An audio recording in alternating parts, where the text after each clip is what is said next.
Hey, what's up YouTube, it's Chickens here bringing you guys another Hyrule Warriors Age of Calamity video. So today's video will be going over the fastest method to getting all of your weapons to the max level. As of right now, the level cap for weapons is only level 20, but it'll probably go up sometime in the future when the full game is actually released. And again, this is just the demo version of the game, so when the full game does come out, I'll probably update this guide if I find a better way to do this. So first we'll go over how to actually level up weapons. So in order to level up weapons, you're going to need to use the blacksmith and fuse weapons together. You can fuse up to 5 weapons into one, which will give it some increased XP, level, and attack power. So in order to reach the max level of 20, you're going to need a lot of weapons. So this guide will be mainly focused on how to actually get these weapons in the fastest way possible. So weapons are going to be found through the main quest missions as well as some of the side missions inside the chests. Chests are spawned throughout the map after you complete certain objectives like capturing outposts, defeating bosses, or destroying the enemy bases. So capturing outposts will always spawn 3 chests, and the bosses in the enemy bases will spawn 1 once you defeat them. Weapon drops in these chests are pretty much determined to be RNG, so it's going to be important to get all of the chests in the mission as fast as possible if you want to maximize your efficiency. So I tested each of the missions for chapter 1 at least 5 times, and I found that the difficulty you play on does not matter at all. I played on every single difficulty for the first mission around 3 times, and I found that my weapon drop average did not really increase with the increased difficulty. And I also found that the weapon drop stats like the attack power or the buffs that it may have did not increase with difficulty, so if you want to farm weapons as fast as possible, I recommend just playing on easy mode. So for each of the missions, I tracked how many weapons I got on average, as well as the average time it took me to complete the mission, and I found that there are 3 missions that are the absolute best for farming weapons in chapter 1. The first mission is the Battle of Hyperfield. This mission took me around 7 minutes on average, even factoring in the loading times. And I also got around 8 weapons through each playthrough of this level, so this gives us an average of a weapon drop per 52.5 seconds. Road to the Ancient Lab is also another good mission for farming weapons, however its efficiency is very similar to the first one. This mission is a little bit longer, it'll take around 10 minutes to complete on average, and you can expect around 12 weapons through each playthrough. This gives us a rate of a weapon per 50 seconds, which is a little bit better than the first mission, but not by much.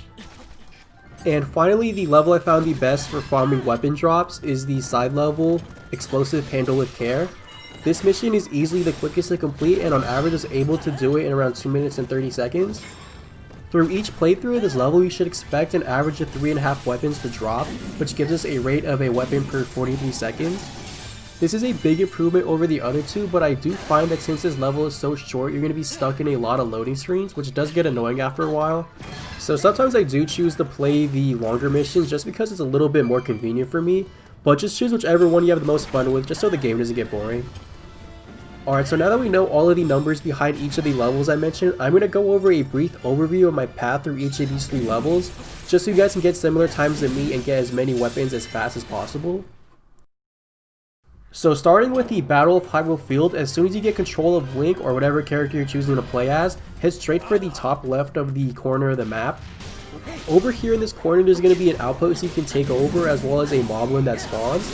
And after you take over the outpost and kill the moblin, there should be 4 chests that drop.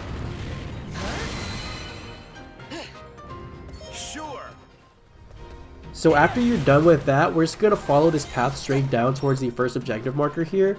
At the objective is an outpost you can capture for an extra 3 chests.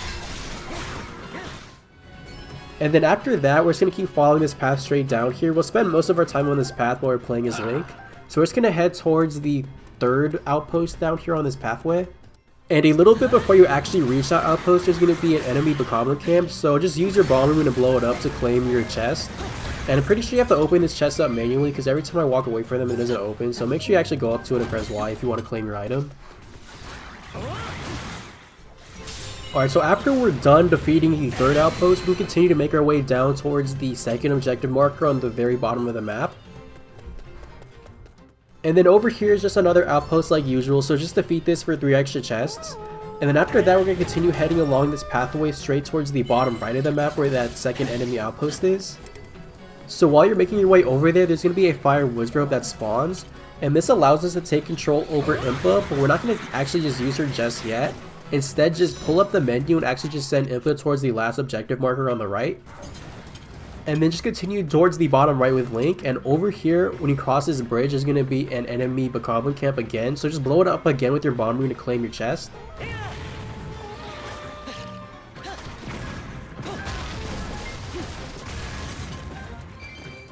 And then just head towards the outpost that's right next to that Bokoblin camp and just take it over for another 3 chests. And then after you're done doing that, just leave Link in this bottom portion of the map here, make sure he doesn't move, and then just switch over to Impa and take over the outpost she's currently standing on. And then after you're finally done with that, just head towards the last outpost, sort of in the middle bottom of the map over here, and just take over this last one with Impa. And then after that, already spawned should be 3 moblins in the bottom area where Link is currently standing at. So just switch back to him and defeat the 3 moblins for 2 extra chests.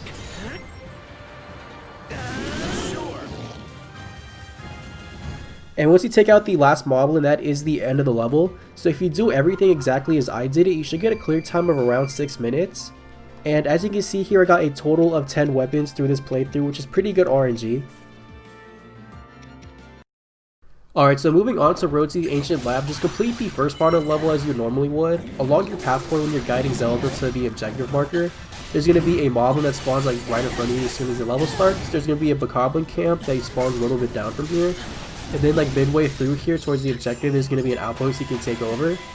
So just run through here as you normally would, just make sure you do take out enough enemies to the point where Zelda will follow you. Because sometimes if you don't, she'll just stay behind and stand still, so make sure she's always following you so she doesn't eat up time. Alright, so now picking this up after you guide Zelda to that point, you're going to want to send Impa over towards the top right of the map towards that outpost. And then we're going to use Link for now, so we're going to head down and then make a left towards that bottom middle outpost over there. And then once you take it out, you just want to head towards the objective marker here. There's going to be another outpost as well as a moblin that spawns, so just take those 2 out for some chests. After that, you're just going to head towards the objective marker and activate the Guardian, and then we're going to be done using Link for now.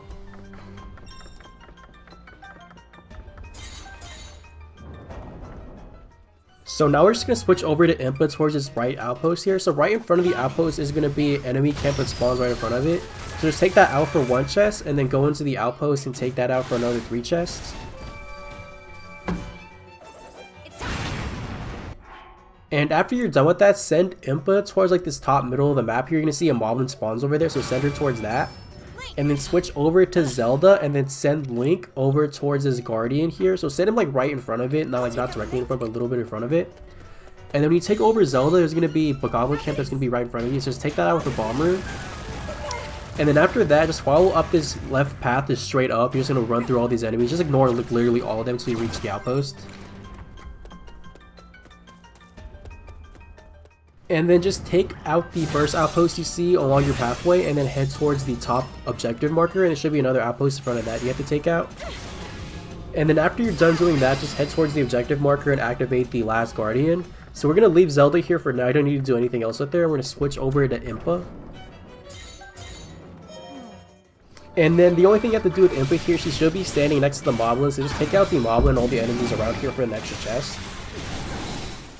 And then after you take out that moblin, it's going to spawn the last chest you can get on this mission. So after you're done with that, just switch back to Link and then guide the Guardian towards the objective marker and finish the mission off as you normally would. And that is going to be the end of this level here, so you should get a clear time of 8 to 9 minutes if you do everything exactly as I did it. And then through this playthrough, I actually got 13 weapon drops, which is a little bit on the higher end here, so that's pretty good RNG yet again.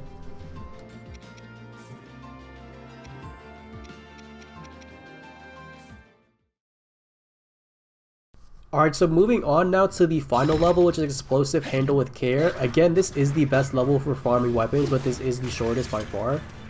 So the objectives for this level is to defeat 500 monsters as well as take out all 5 of the moblins, but keep in mind that the level does not end unless you take out all 5 moblins. So what I usually do here is just take out all of the bomb barrels on my way down here, and that usually does get me to 500 KOs pretty easily. Running down this pathway here, I just mainly focus on taking out the moblins as fast as I can, but I'll probably just leave in the entire gameplay for my level here just because this is a really short level. It's only like a minute and a half long. But yeah, so again, just take out the bomb barrels, take out the moblins, and you should be able to complete this around minute 30 to 2 minutes on average.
And once you complete those 2 objectives, that is the end of the level. So if you do this exactly as I did it, you should get a clear time of around 1:30 to 2 minutes. And again, I usually get around 3 to 4 weapon drops here, so this is the best method for farming weapons in the game, and it is really simple to pull off. But now that we're finally done with that, that is going to wrap up my weapon leveling guide for today. So make sure after you do these missions a few times to actually go to the blacksmith and fuse your weapons together, or else you're going to run out of space and be forced to sell them. But if you guys enjoyed the video and found it helpful, please make sure to leave a like, make sure to subscribe to my channel for more Age of Calamity content, and I'll see you guys later. Peace out.